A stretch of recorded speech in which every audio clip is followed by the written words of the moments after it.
what I'm going to do to start off, because as I said earlier, we're going to have kind of a broad but focused discussion about what's going on in the world of publishing, writing these days, and as a kind of, seems we're in a field, a kind of backdrop to the discussion, I wanted to read out maybe a dozen or so very quick little points that may sort of be a good way to, some things to reflect upon as we have this discussion.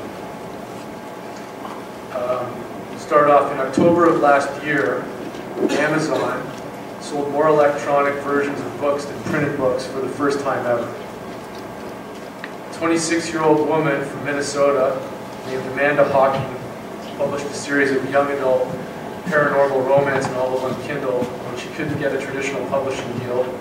She eventually sold more than 1 million copies. In late March of this year, she signed a 4-book, $2 million deal with St. Mark's Press in New York. Revenue from help wanted classified ads in United States newspapers has plummeted from $8.7 million in 2000 to $723 million in 2010. Last July, the Globe and Mail launched its iPad app. In November, the publisher, Phil Crawley, announced that the paper had already generated approximately $1 million in revenue from the iPad. 10 to 15% of all traffic being driven to websites is now coming from mobile devices. More than 50% of all online searches are now being done from mobile devices, not PCs. Earlier this year, AOL bought the Huffington Post for $315 million. Huffington Post's business model was, to a great extent, built upon more than 9,000 unpaid contributors who blogged for the site. Earlier this week, one of those unpaid bloggers filed a $105 million class action suit on behalf of those unpaid bloggers. Canadian newspapers and magazines now publish in a variety of platforms, including print, online, and mobile. Canadian newspapers and magazines still pay writers pretty much the same rates they paid them 30 years ago when print was the only platform. 25 million Canadians are online every month. Canadians made 680 billion impressions on the internet last year. The average Canadian spends 10 hours per month on a mobile device and 32 hours per month on a PC. The average number of apps on a smartphone is 5. Canadians tend to spend an average of 2 to 4 minutes on an app. The best performing content on mobile devices is what is called snackable or snackable content. 18 to 24-year-olds are watching as much television online as they are on actual television sets. Just a few weeks ago, last week, the New York Times erected a paywall for heavy users of its site. If you look at more than 20 New York Times articles in a month, they start charging you. So that's the end of my list. With that, seeing as Ian he didn't read, so I'm going to ask the first question to Ian. Ian is actually. Do I have to write a novel before? No. Ian is the only one at this table who actually works in an actual real newsroom at the Globe and Mail. And a few weeks ago, I was at Massey College at U of T, and I was at a Q&A session, if you will, of the evening with the Globe and Mail columnist, who is a very highly polarizing figure, named Christy Blatchford, who I'm sure most of you know. And one of the comments that Christy made in the course of this question and answer was that she said that she's glad that she's closer to the end of her career than she is to the beginning of her career.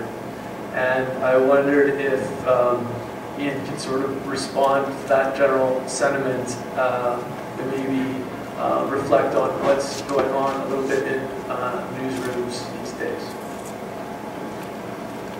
I too am very glad that Christy Blatchford is at the end.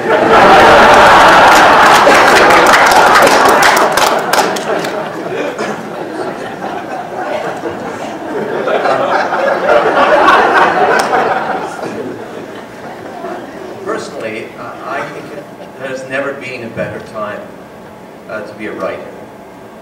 I think there has never been a better time to be a real writer who responds to what you really see as opposed to what you were supposed to see.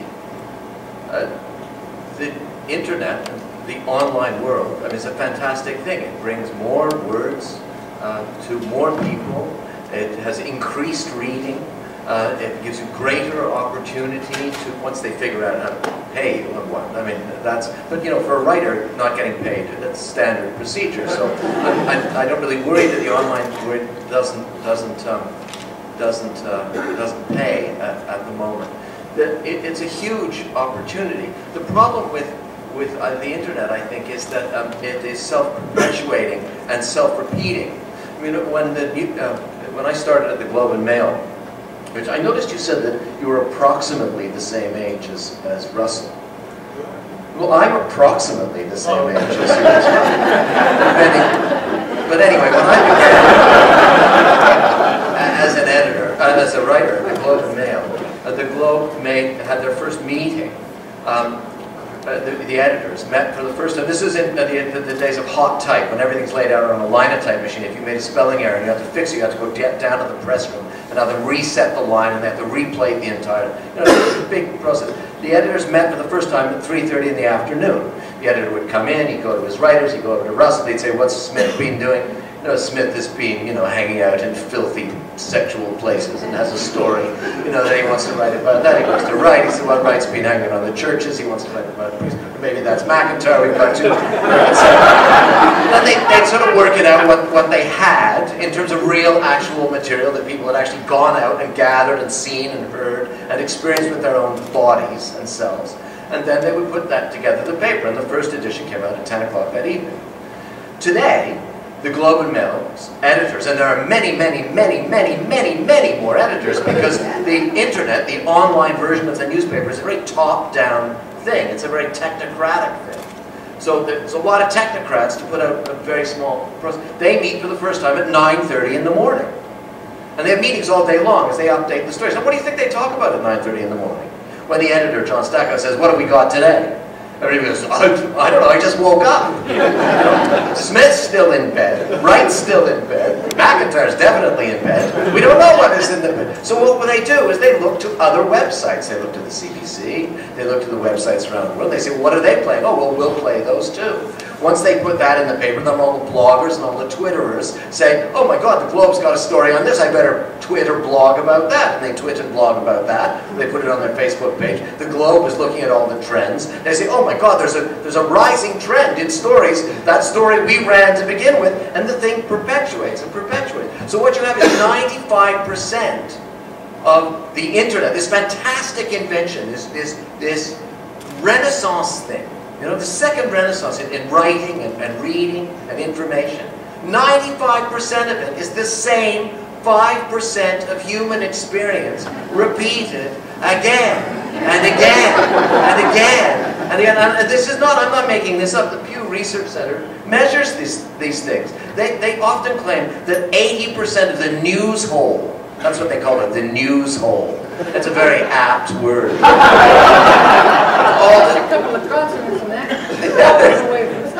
Yeah, exactly. The news hole, 80% of the news hole is often made up of 3 stories. I mean, that's astonishing in this world. But it's really, really good news for somebody who actually writes about things that actually occur to them, as opposed to what's supposed to happen, or what somebody else says has happened, or what you actually notice as opposed to what you're supposed to notice, or what the agenda says you should notice. Because what it means is that, well, if 95% of the world is talking about 5% of human experience, that means that 95% of human experience is completely uncovered. We just have more outlets for getting it to people. I think that's very, very good news. It's a little, you know, upsetting that it doesn't come on paper. I noticed that everybody reading, nobody read off a Kindle or a Sony or a Bing Bat, or whatever the hell they're called. I noticed that. I mean, there's obviously something in the book that is self-contained and can't be hypertexted out, and therefore makes you feel secure and in one place. I think that's a very important physical thing. But as an opportunity for writers, limitless. Was that too long? I'm sorry. I was just going to add, in Ian's reference to the Kindle, the Globe and Mail actually asked Ian to review the Kindle and to, take it home and play with it and, tell us, what's it like, tell the world what it's like. And Ian came back and said, I think it's like having sex with 4 condoms. Something like that. Which, there's a lot. That's why we love Ian. So I said it better myself. Play, with the Kindle. That's the thing. You really got to work it up to get it all on this. Yeah, could you repeat what you talked about, the analogy you made with the little rubber button on that? Sorry? You talk a lot about the little, never mind. Moving along. A few months ago, I think it was, we have actually 3 people who write for the Globe at this table, Katrina, Ian, and Russell. Russell does a column for the review art section. And a few months ago, I think it was, he wrote a column that I think,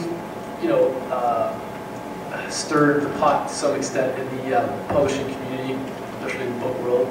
And I'm going to let him sort of explain exactly what he was saying. But in short, it was about how editors in the book world are so busy these days that it's actually a good idea for writers to get their books edited by like a pre-editor before you actually go to the in-house editor, as it were. So I'll let you explain. Well, actually, my argument was exactly the opposite. That is what people think. That increasingly there's a belief that that's necessary. And I was actually recommending that aspiring writers not do that, because I was suggesting those editors couldn't actually read the minds of the publishers and couldn't actually predict what was going to win the Giller Prize or not. And that idea that has been reported by various other media that editors and publishing houses were overworked and so not editing as closely as they have in previous times was fiercely denied by most of the editors I know who work in publishing houses. And we're not doing any less work, and we're not overworked, so that's really controversial. The thing I want to add to this conversation that's slightly different from the discussion of the media is a reference to those of us who write fiction. Because I'm sure everybody who writes fiction here would agree that this conversation has nothing whatsoever to do with what we do. It's not going to change what we write about or how we write. And how people sell it, how people read it, completely not up to us. I know nothing about economics, so I couldn't possibly be a judge of how to sell these things. I do, knowing nothing about business, of course, I nevertheless have an opinion, and that is that I do think that the cheaper something becomes, the more likely you are to sell lots of them. And so the current lament in the publishing industry that e-books are going to be too cheap and therefore we're going to lose all our business makes no sense to me whatsoever. Apps are being sold for 99 cents and people are making $1 million. So I don't understand that problem. One wild prediction that I can make, though, about the change to fiction that might occur in an entirely electronic world. And I know it's very common to say that, of course, we love the book, we love the physicality of the book, we all have libraries, and we're going to miss the book. But I do think that the world of literature is going to become largely electronic. That doesn't bother me in the least. There's one interesting change in form that I think is going to occur from this. Everyone who writes fiction in Canada knows that publishers don't like short stories. Because readers don't like short stories. They don't sell. Everybody likes novels, and they like particularly long novels. I don't really know why readers tend to like longer novels, but publishers do tend to believe this. And so large publishers don't like to publish collections of short stories unless you're already famous. If they do publish a collection of short stories, they only take it on the condition that you publish a novel second. Why is it that we always talk about an age of divided attention and fragmented attention span and short attention span, and shorter forms of fiction seem increasingly unpopular? It doesn't make sense. It's not. My theory on that is that short fiction demands the process of engagement with the fictional world over and over again, which is a very laborious one. In a novel, you only have to make it once. You don't have to re-enter the fictional universe, break that ice, and breathe the strange underwater air that you do every time you start a piece of short fiction. However, with electronic publishing, there has been a sudden surge of interest in extremely short fiction forms. You've heard about competitions of flash fiction or postcard fiction that is only 150 or 200 words long. That's extremely demanding genre. That's a kind of constraint like a sonnet or any other fixed form.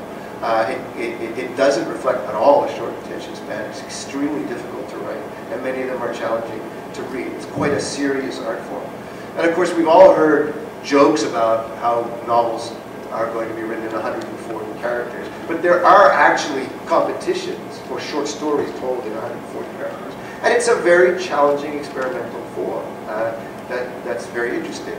I know of a small Canadian publishing house that has had the idea of selling stories at 99 cents each for a mobile device that are short stories. This could actually lead to a renaissance of interest in what's usually considered to be a more challenging, more difficult, more poetic art form. So quite the opposite of a shorter attention span. That's my optimistic view. And have you seen Kindle singles? Have you seen that? It's the same idea, right? Yeah, well, it's basically selling. It's just another thing that's just literally come out in the last couple of months. Kindle now has a thing called Kindle singles, and you can go on and buy shorter, or like magazine-length material, I guess you would say. I don't know what the actual length restriction is to qualify for a Kindle single, but it's a lot shorter than a book. And it's probably, I think it's between 3,000 and 30,000 words. Is it? Okay.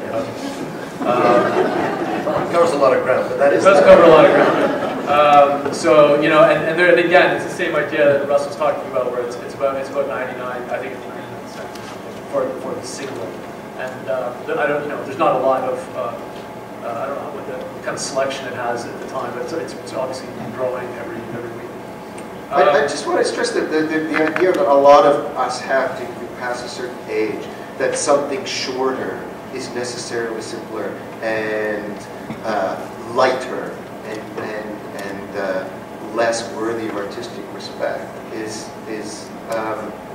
belied by a short list of a few books that are actually much shorter than books that publishers would like to publish right now.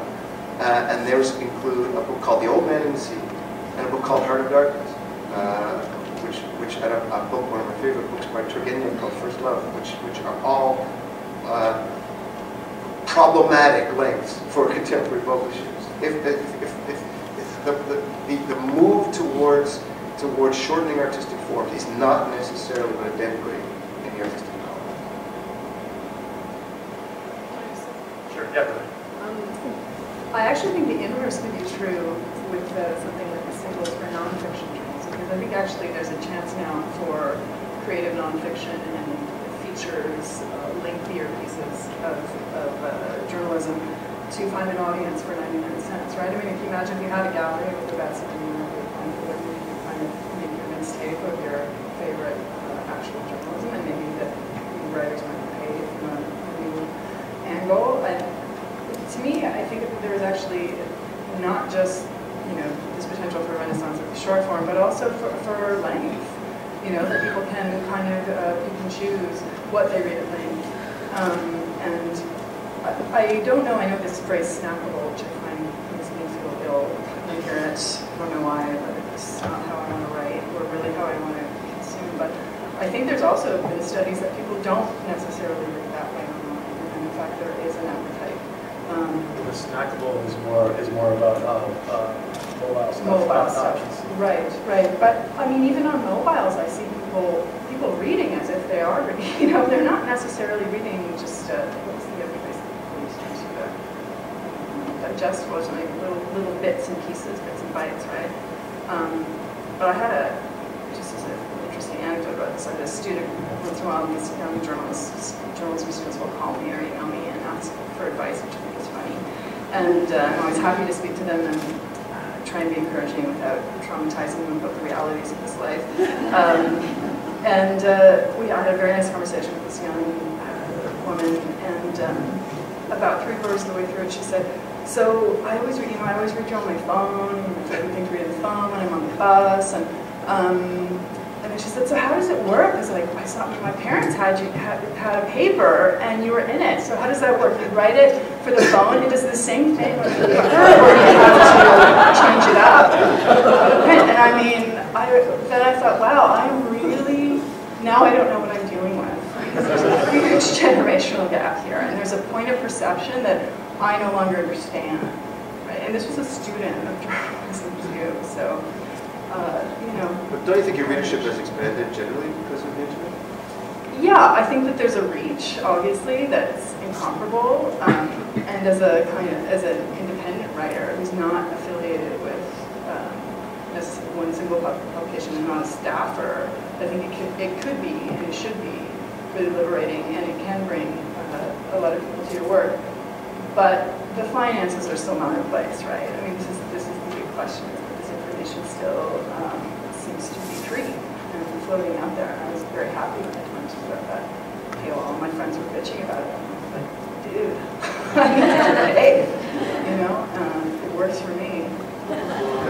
Yeah, I mean, the thing about the Kindle opportunity, and this is sort of something, you know, someone who's advocating for writers is a big struggle over the next few years, is that you have publishers who want to have all this material on different platforms, and they basically feel that, you know, the contracts you work with when you write for, you know, whether it's, you know, Globe and Mail or whatever publication, most of them are shadowing or whatever it is. They want to have the rights to go across all those platforms, but they haven't really come up with a way yet for how to compensate for that. And the Kindles, there are some instances where, you know, if you've got the piece online, you know, if you write a story for, you know, Toronto Life, they want to put it on their website, and you want to go later and sell it as a Kindle single, and publishers are more and more often wanting to own the rights, you know, have more and more control. I mean, I think technically you could still have the story on the Toronto Life website, and then you repackage it and sell it as a Kindle single, but, you know, there's a certain amount of cannibalism going on, obviously. And who's going to pay for it on Kindle single if they can get it, if they can find it for free on the Toronto Life website? If you actually click, you get to a page and there's all kinds of legalese there, and basically you sign away any piece that you're uploading. They get to do whatever they want with it, and they don't need to tell you about it, and they certainly don't need to pay you for it. But as writers, looking to preserve, I hope, the integrity of the written word, we'll probably do well to, somebody should figure out how Katrina could get paid if her name shows up on a phone, as opposed to as a byline in the newspaper, that some money's coming back to her. Probably the Tin Pan Alley writers of the turn of the last century had something figured out when they got together and figured out how to get paid for the work that they were doing, even though they were pumping out a lot of work. They probably got paid for it. Somebody got paid more than them, but still they were getting that too. So there's probably not a question in there other than maybe a comment. Well, I'm probably the most immersed in that particular struggle at the moment, so I'll try to answer it really quickly. It is a big struggle, and we have, I have had a number of, we're actually in the middle, or just kind of close to the end, of doing a lot of research about how this issue is being handled in other countries, How are other cultural industries, like such as music, how are they dealing with this issue? One of the things that happens when you go into a magazine or a newspaper and you talk to one of the executives there, the publisher, and you say, you're paying in an antiquated fashion. You're paying print rates for something, the same rate you paid 30 years ago. I mean, never mind the cost of living and everything else. You're not, you're now putting things on iPad apps. You're putting people's work online. Another issue that comes up for a lot of writers is that you have these two competing interests. You have the publisher who wants to build an archive or a library of material, and that's their sort of bankable product, if you will. And then you have the writer on the other side who is selling, that they're licensing to some extent the usage of that material. But a lot of writers, if you write something personal, something personal for a magazine or a newspaper, maybe in 5 years you don't necessarily want it to be found on the Globe and Mail website. So you have these, everybody's talking about brands. You got publishers, they want to, we want to use your work in conjunction with our brand for eternity. And then you got the writer saying, well, I want to control my brand too. Like, I need to be able to have some say over what stays on the internet and what doesn't stay on the internet. And it's a big fight. And when you go in to talk to the executives, as I was saying earlier, what you get in return is them. They get really petrified. And one of them actually even brought up television from the 70s. They're like, well, you mean to tell me if you want to get paid based on revenue or based on number of paid views, they're saying, well, I have to basically create a rights department. And they bring up like Three's Company or something, and they're sending checks to the Key Grip and everybody else, and the guy who wrote the fourth, the co-writer on the fourth script from the 7th season or whatever. It's like a bureaucratic nightmare. And I think there are ways to get around that problem, but I think that we're still a ways away. I mean, unfortunately, what you have is that there's a prevailing attitude from some of the people I've spoken to is that it's kind of like, hey, give us a chance to figure it out, and as soon as we figure it out, we'll cut you in.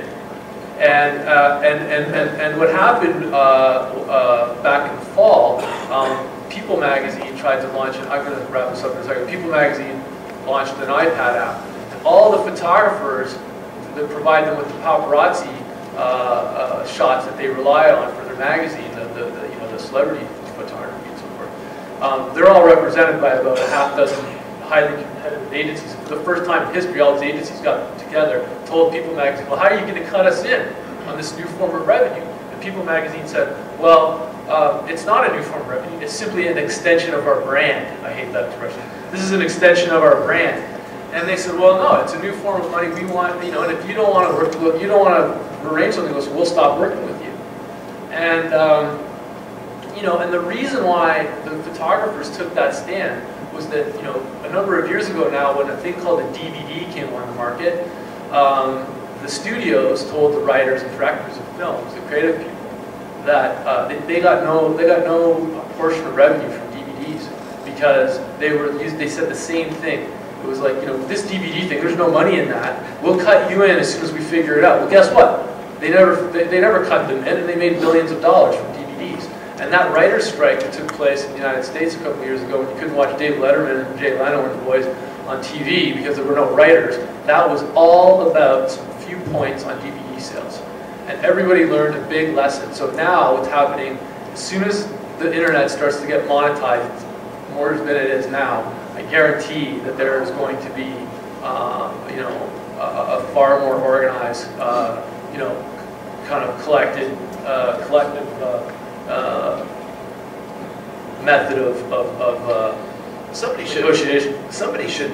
It's a political act to use information for free, and it's a political act to pay for it.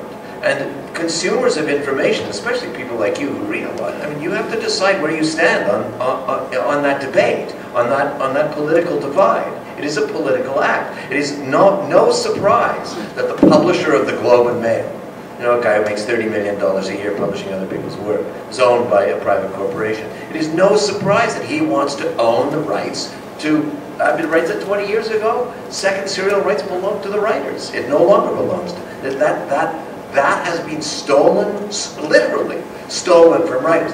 This notion that information should be free. I mean, I'd love to hear a debate amongst your students as to, politically where information should be free stands. It is the biggest pile of horse shit I have, pardon my language, I have ever heard. But it was created by the progenitors of the web who wanted to create, who wanted to amass as much information. I mean, this has been written about and stated openly, factually.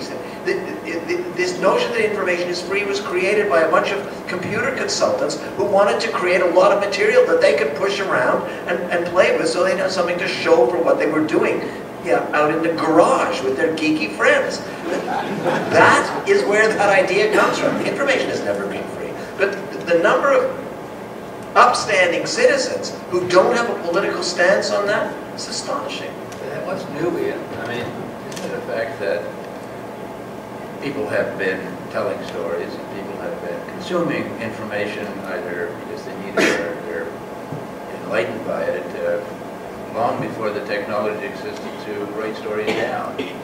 And I think that not much has changed, except that in the middle there's this constantly changing technology about how you write it down, and this constantly evolving argument about who gets the money for the technology that writes stuff down and delivers it to people.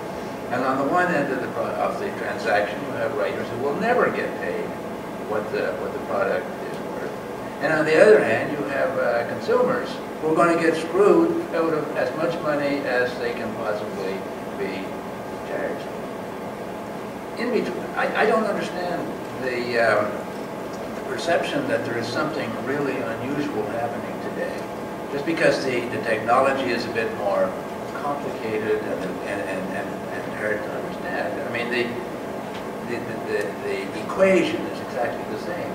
And if at the end of the day this whole new technology makes it possible for more people to write or to deliver product more efficiently and more people to consume it, either read it or look at it or listen to it, then I think the world will be a better place. And the fight in between will go on and on and on, and the people on either end will be either complaining about paying too much, and on the other end not getting paid enough. What's your royalty on the e-book version of your book? Haven't got a clue. Somebody does. One of the spin-off advantages of having employment is that I don't know those things. The CBC is working. The CBC pays my rent, and I don't know what the book. Well, I could probably answer that question for you. Since you're taking 15% of it. Yeah, 15. No, but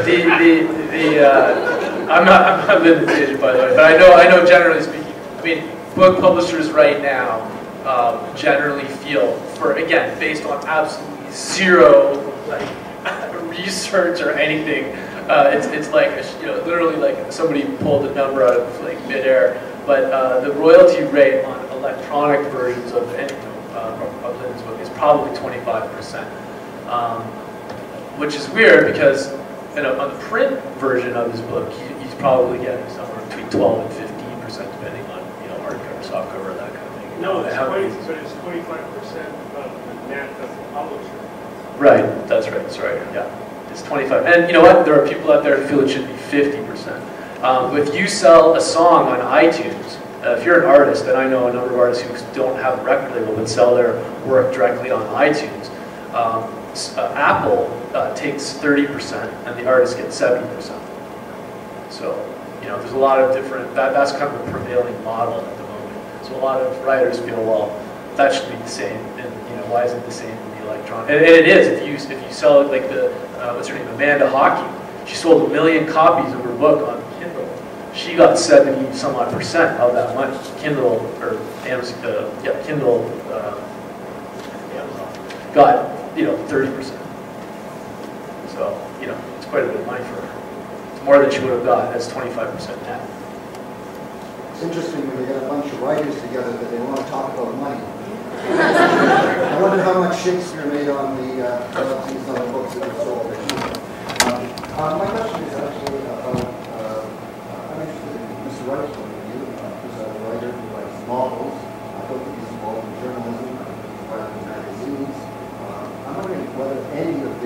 how any of this discussion that they're having actually can as a writer Well, what I asked myself, and really the theme of the evening was the future of print. I don't think print books are going to disappear, but we don't know.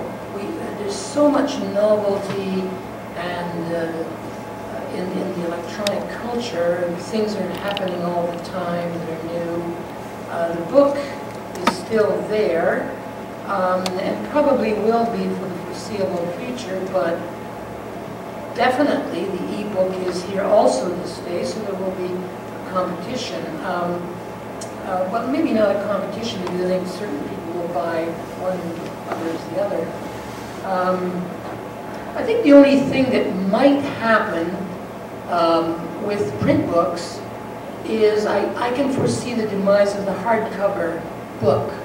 I think that possibly fiction and poetry, which is currently published in hardcover, may go into trade paperback.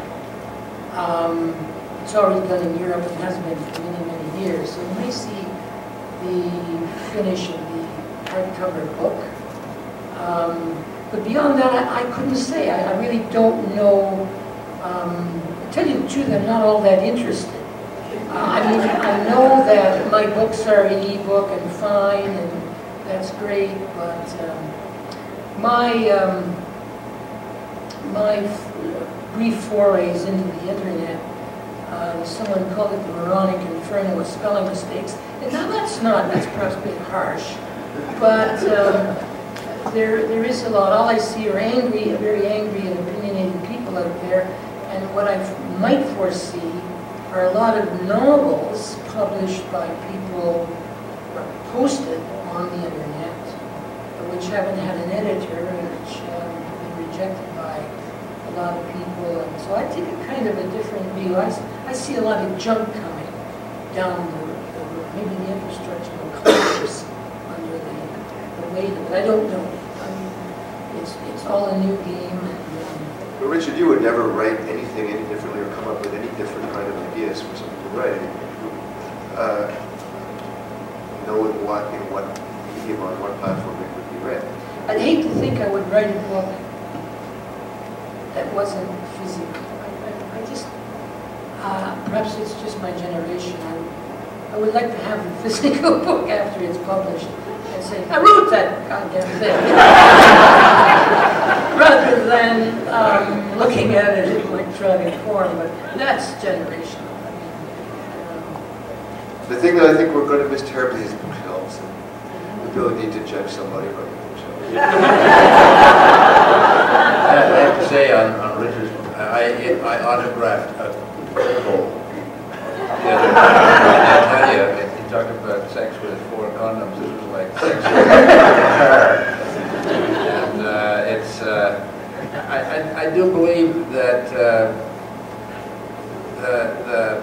the technology, ever since the invention of printing presses, has always been just a means to provide a service and a product. And I think for as long as anybody who is alive today continues to be alive, there will be a demand for books. We have an entire cohort of people who are hardly out of kindergarten who are now reading books and loving books and trading them and sharing them with each other. It's one thing that these damned electronic things that you can talk to your friends about the book you're reading, but you can't like really say, here, take it. It's pretty hard to take to the beach too. Yeah, it's hard to take to the beach. And there's something cold and impersonal about it, and always will be. That's just not some old fart tradition of this time. I mean, there's something that is special about a tangible possession that you can put on a shelf. People use books for more than just the information between the covers. Books are projections of your own character. Books are, they're things you carry around with you and trade, and you keep. You lend and never get back. And so I mean, this social engagement will always be there. Now, for the sake of convenience, the technology will evolve and become more visual. But this whole discussion is a discussion that matters most to publishers.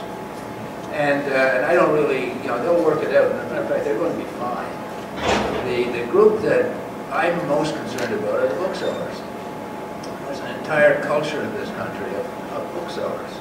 And they represent an asset that's extremely endangered now, and that will be much missed, a huge cultural loss if it disappears. And I worry about that crowd more than I do about us, because people, we'll get it out there somehow. We'll get paid something at the end of the day. There's a guy who Stan Bevington, Coach House President. He has a new plan. If you buy the Kindle version, the ebook, from him, for some reason he can send you the ebook. I guess he can send you online. If you buy the ebook from Bevington, Bevington used to take a lot of acid in the 60s. That may be relevant to this idea.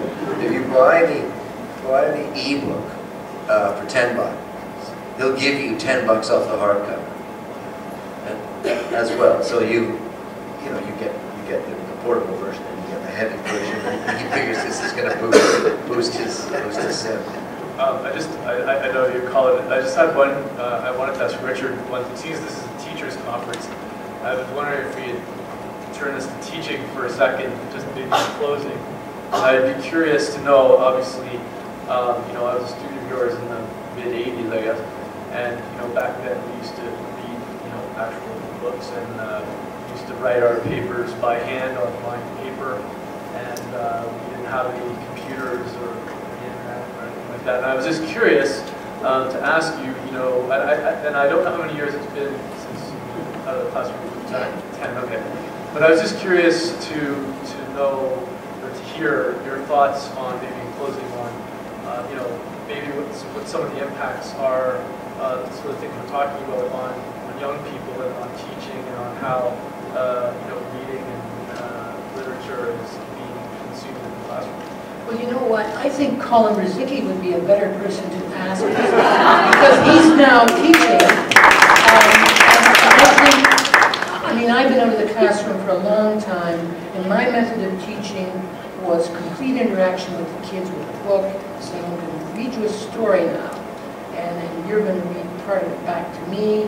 We're going to ask ourselves what's going on here and what you like about the story, and that kind of thing. Now, it can still be done with electronic books, I suppose, but I wouldn't understand exactly how the teenager of today relates to the physical book or the other book. I don't know that we've actually solved the issue. I think we've maybe got a better definition now of what some of the issues are. We thank you, the audience, for I think very active engagement. We've had a few questions, but I think that I've been able to sense the genuine interest in what the panel has had to say.